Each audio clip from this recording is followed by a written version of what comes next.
Bonjour, aujourd'hui on va entamer le cours des capteurs automobiles. Alors, pour les capteurs automobiles, ils sont répartis dans deux parties, les capteurs actifs et les capteurs passifs.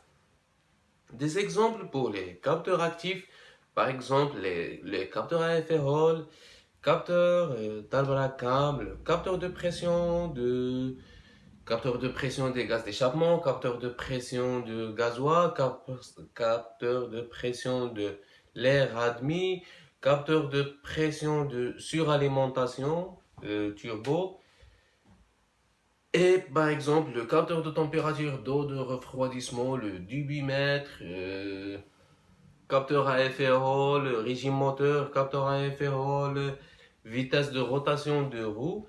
Et d'autres exemples pour les capteurs passifs, il y a le capteur inductif de régime moteur, capteur inductif, vitesse de rotation de roue, et ainsi de suite.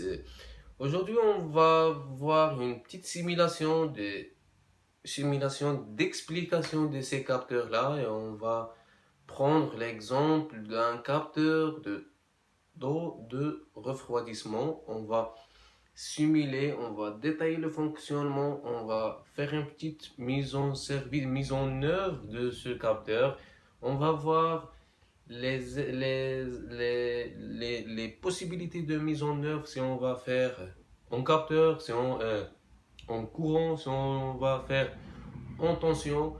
Et enfin, on va voir, par exemple, si on va utiliser un capteur de température avec précision ou on va pas chercher une précision qui est profonde. Donc, on va essayer de prendre la mesure de la température avec une tolérance d'erreur un peu élevée. Alors, maintenant, on va continuer notre cours et on va discuter sur le point. Donc, sur le point des capteurs actifs, mais on va parler de la transduction en mode tension. Parce que le calculateur, il traite le signal provenant des capteurs, soit en tension, soit en courant. Donc, on va répartir notre cours. Aujourd'hui, on va parler de la transduction en mode tension. Le prochain cours, on va discuter sur la transduction en mode courant. Ok,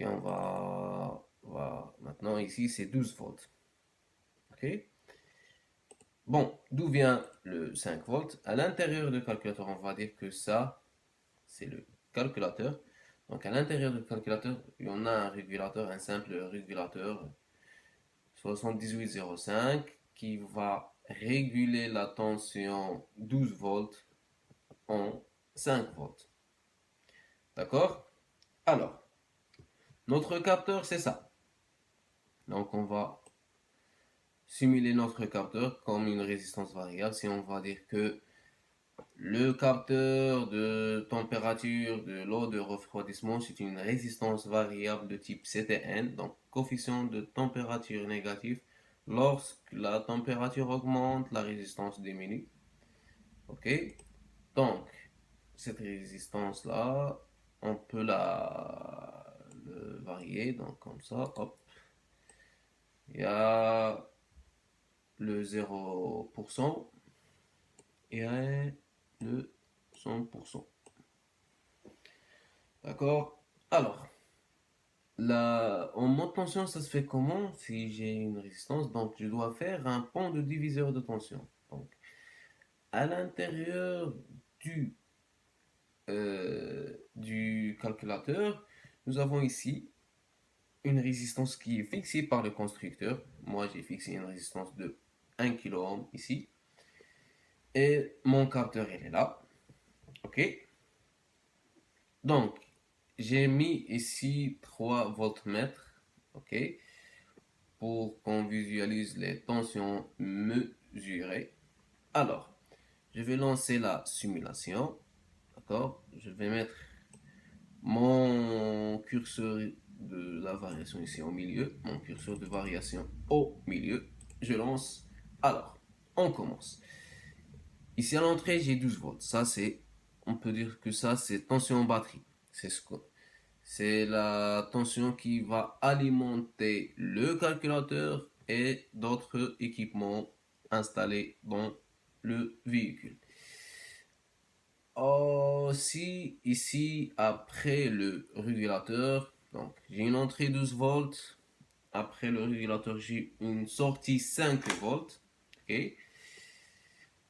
Et j'ai une tension mesurée aux bornes du capteur qui indiqué ici, c'est 4,48. Ok, on ne sait rien sur la valeur du capteur, ça dit quoi? On ne sait rien, mais la valeur mesurée, c'est 4,48. Alors, la transduction en mode tension, c'est pas vraiment 0 volt, 5 volts. Donc, les constructeurs, ils essayent de faire un départ de 0,7 volts à 4,7 volts. Pourquoi pas le départ du 0 vers 5 volts? Parce que on fait la marche parce que on a besoin d'une deux marches comme ça pour détecter les erreurs. Par exemple, si j'ai une mesure de 5 volts, je sais bien que le calculateur, il sait bien qu'il y a un défaut. Il va dire que c'est un défaut dû à un court-circuit. Ok? Et si, par exemple, je suis entre 0,7 et 0, donc le calculateur, il va détecter qu'il y a un défaut. Donc, le défaut, c'est entre 0,7 et 0. Donc, j'ai un défaut dans mon capteur. Et lorsque je vais faire mon diagnostic, le calculateur, je vais trouver un message qui va me dire que, voilà, il y a un défaut au niveau du capteur température au refroidissement. Mais cette fois-ci, c'est un circuit ouvert. Il va dire que c'est un circuit ouvert. Il va simuler que, par exemple, il y a une coupure de fil et comme ça. C'est pour ça on fait la transduction tension entre 0,7 et 4,7. C'est pour le mode courant, pour la transduction en courant, ça se fait en 4 mA, 20 mA. Ces nombres-là, c'est 0,7, 4,7 et 4 milli, 20 mA. Ce sont des valeurs normalisées. Par exemple, si tu vas au départ être à 0,20 milli et 0,5 volts. Ça, c'est au départ. Mais dans le domaine automobile, c'est un peu différent. Donc, on doit faire des diagnostics automatiques. Donc, je vais mettre mon appareil de diagnostic qui va communiquer avec le calculateur. Donc, je vais faire un processus qui va enregistrer des défauts, qui doit détecter automatiquement des défauts. Donc, je ne peux pas fonctionner en 0,5 ou en 0,20 mA. Donc, je dois fonctionner avec des marges comme ça. Donc, pour le courant, ils détectent le circuit ouvert entre 3,9 et 0 et plus que 20 mA. Et pour la tension, c'est 0,7, 4,7. On revient à notre simulation ici. Alors, je vais, je vais faire varier mon capteur. Alors, il y a la valeur qui varie. Et le maximum, c'est 4,7. C'est moi qui a fait les valeurs ici. De telle sorte, je peux pas dépasser le 4,7. Donc, j'ai fait un transmetteur ou un transducteur qui va fixer ma valeur max en mode normal de fonctionnement à 4,7 volts. Et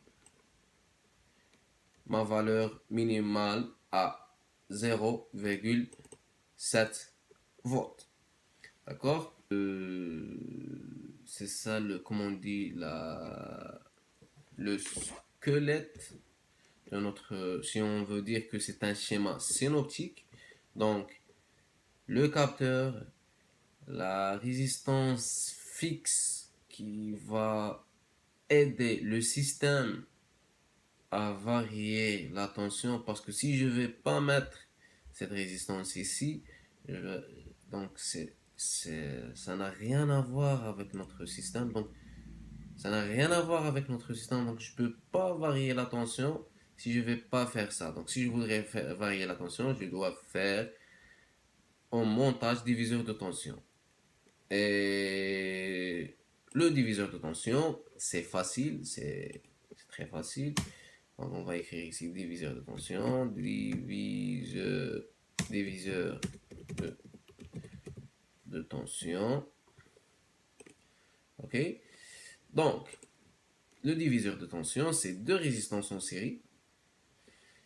Et si je voudrais cette tension qui est là, donc c'est égal à Vs. Non. Si je voudrais dire que au borne de R1, c'est une tension qui est égale à Vs. Donc Vs égale à R1 sur la somme des résistances fois la tension d'entrée, la tension qui va alimenter tout le circuit. Donc, si je reviens ici à mon montage, qu'est-ce que j'ai? J'ai une tension Vs qui est là. Ok, Vs qui est là. Je vais écrire ici Vs. Et une tension de référence, par exemple Ref, qui est là. Et une tension VE, c'est l'ensemble, c'est 5 volts, qui est là. Donc VE. Et j'ai VE, j'ai VS qui est égal à la résistance qui est là, sur la somme des résistances fois VE. Ou on peut dire que VE égale à VRF plus VS. On va vérifier ça. Je vais prendre un voltmètre. Comme ça. Hop. Je mesure ici. Hop, hop. Et hop, hop. Je lance. Alors, si j'ai ici 5 volts, la somme VE c'est 5 volts. Donc VRF plus VS.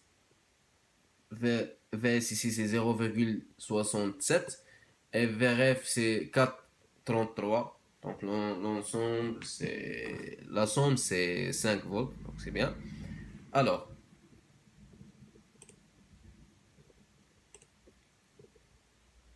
Donc, on sait bien maintenant comment on peut faire une mise en œuvre d'un capteur. Si j'ai un capteur, je voudrais faire une transmission en mode tension. Donc, je dois fixer une résistance. Donc, je vais faire en mode variation de tension. Alors ça, cette méthode, c'est pas plus précis. Donc, il n'y a pas une grande précision dans cette méthode. Si je voudrais la précision, on va voir ça dans les prochains cours. Je dois être, je dois faire un système de transmission en mode de pont de Winston. Donc, le pont de Winston, c'est la variation de résistance qui compte, c'est pas la variation de tension. Donc, si j'ai une petite variation de résistance, c'est comme une résolution qui est très, très, très, très précis. Donc, c'est ça qui compte. Mais en véhicule automobile, la température, c'est par exemple je mesure une température de 88 degrés et la vraie température égale à 87 degrés, c'est pas un grand problème. Mais si je fais une production par exemple, je fais une production chimique, je produis du diamant, je produis des circuits imprimés, des circuits intégrés, par exemple des processeurs et tout. Donc si je dois régler un four à une température de, par exemple, 80 degrés, je dois régler mon four à 80 degrés avec une tolérance d'erreur, par exemple, de 0,5%, 0,1%. Donc, c'est la précision qui compte. Mais dans le domaine automobile, la température, la tolérance d'erreur, c'est un peu élevé.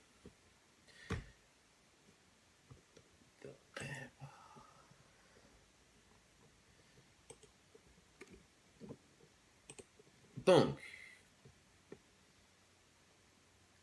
donc, pour finir notre cours, on a parlé des capteurs. Et notre capteur, maintenant, euh, on sait bien qu'on... Alors, notre cours, c'est les capteurs. Et on a parlé sur un point qui est notre premier point de discussion.